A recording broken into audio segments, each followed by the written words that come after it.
ကဲไลฟ์ပေါ်မှာလူပြောများနေတဲ့ခိုးမှုလေးတစ်ခုပေါ့နော်ဒီဗီဒီယိုကြည့်ပြီးတော့လူတွေကအရင်စစ်မကောင်းဖြစ်နေတယ်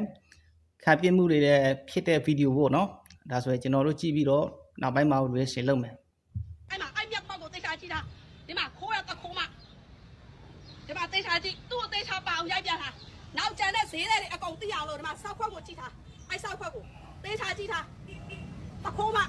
ငါရက်ခွက်ထဲလာခိုးရတခိုးမဟမ်လုံးအားကြီးရဲ့တစ်ခါလာလဲခိုးရနှစ်ခါလာခိုးရနှစ်ခါလာလဲခိုးတော့ခါလာခဲ့လဲခိုးအခုလဲလာပြီးလာခိုးရဟာလားခလေးเจ้าပြပြီးလာခိုးရဟာလားတော့အဲ့ခလေးခိုးမှာတော့ကျွတ်တော့ခါတော့အဲ့ခလေးကခိုးခိုးလောက်ပါနဲ့ကလေးဟမ်မလောက်ပါနဲ့မညီမလေးကလေးမလောက်ပါနဲ့ခိုးအဲ့ခလေးခိုးမလောက်ပါနဲ့ခလေးเจ้าပြပြီးလိုက်ခိုးစရမိမခလေးเจ้าပြပြီးလာအဲ့ခလေးလည်းကွယ်ကွယ်ပြီးခိုးတာခလေးကဈားလဲညံ့ညံ့ပြီးခိုးတာဟမ်ခိုးမဟမ်ဒီမိမနှစ်ယောက်ကတော့အဖက်ရတယ်ရွယ်သူတော့လို့ဖြစ်နေတယ်နော်ဟမ်တစ်ခါရဟမ်လာပြီး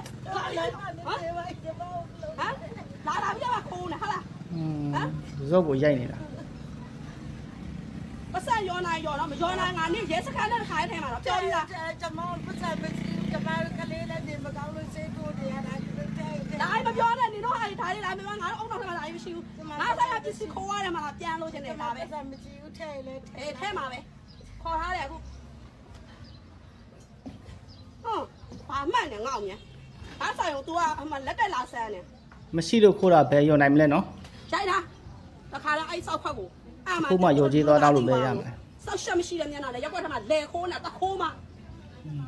လာနေရရလေးနေလားဆွဲအဲ့ဓာတ်တိုင်လားဆွဲလားဓာတ်တိုင်မှာကျိုးတော့မှာလားကျိုးကကျန်တဲ့ကျိုးကယူလာခဲ့လားဖြီလို့မရအောင်ကျိုးယူလာခဲ့လားဟာရဲလာမခေါ်မချင်းငါမှနေလေးပေါ်လာတယ်ရဲလာမခေါ်မချင်းငါသူ့ကိုဓာတ်တိုင်မှာခြိထားမှာဟောလာကောင်းလေးနေလားဆွဲလားဓာတ်တိုင်မှာကျိုးတော့တုတ်ထားမှာလား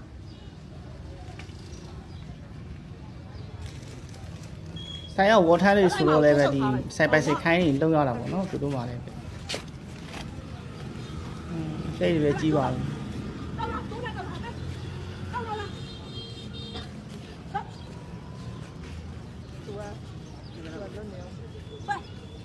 ော့ထားမှာကဲရက်ခွက်ကလူတွေအကုန်ကြည့်ထားမှာတခိုးမတပတ်ဆိုင်မှာလာခိုးနေတခိုးမအဲ့မှာစောက်ဖမ်းတာစူစီတီဗီနဲ့ပြန်တွေ့လို့စောက်ဖမ်းတာမိတာပဲပစ္စည်းမရောနိုင်ဘူးမရောနိုင်လေရက်စတန်ပို့လိုက်မယ်ပြီးတော့တောက်ထားအဲ့မှာနေဦးထဲမှာလှမ်းတာပဲကျွားလို့လေမင်းမဆန်တယ်မယ်သူတို့ဆက်ဆံมาရမယ်သူတို့ဟမ်ဘယ်နှခါရှိလဲငါးစီလာခိုးတာငါတွေ့တာနှစ်ခါရှိသွားပြီပြောကြည့်အခုတစ်ခါထက်လာတယ်ဟုတ်လားဟမ်ဟာနှစ်ခါမလို့နှစ်ခါစလုံးနေယူသွားတာငါတို့မယူရမှာလေနှစ်ခါစလုံးလာတာငါးရက်နေ့ကတစ်ခါလာခိုးသွားတာတစ်ခါပြောအောင်လားဒီတမျိုးလေးလေးတိုင်းလာဟမ်မလောက်ဟမ်တစ်ခါလာတစ်ခါပဲပါတယ်တစ်ခါမကောင်းဘူးခါ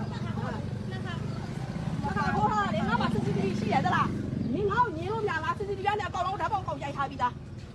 နော်ကဲရက်ကွာလူလာကြည့်လိုက်မှာတခိုးမရက်ကိုမှလာကြည့်ထားတယ်မှာစောက်ရှောက်ကလေးကတော့တနာပါနော်ကြာပြီးမှခိုးရတခိုးမဟမ်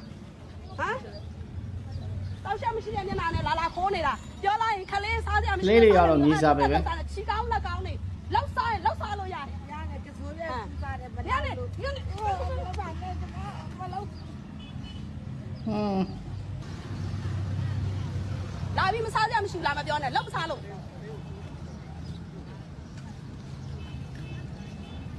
မရဲခေါ်ထားတယ်ရဲခေါ်တာခဏရဲလာလိမ့်မယ်ရဲနဲ့ထည့်ပေးလိုက်လာခိုးတာခဏအဲ့ခလေးတွေပဲခွဲခွဲပြီးခိုးနေဟမ်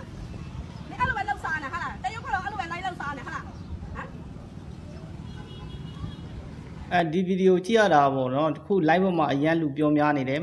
သူကဟိုဒီတခုကြည့်ပြီးတော့ကိုချင်းစာပြီးတော့တနာနေကြတယ်ပေါ့နော်တကယ်လဲဟိုစိတ်မကောင်းစရာကောင်းပါတယ်ဒါပေမဲ့ဟို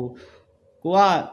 ဒီအချိန်မှာကိုကနှစ်ဖက်မြတ်တွေးဖို့တော့လိုတယ်ဟိုဆိုင်စစ်ဖက်ကြည့်ရင်လည်းသူလည်းပဲအရန်ဒေါသဖြစ်ပြီးတော့ပောက်ကွဲနေပါပဲတစ်ခါလည်းမဟုတ်နှစ်ခါလည်းမဟုတ်ဘူးဆိုတော့လူတွေကလည်းဟိုခြေကောက်လက်ကောက်နဲ့ခိုးစားနေကြတာဒါကလည်းဟိုတကယ်မရှိလို့တကယ်ဟိုဘယ်လိုပြောမလဲဟို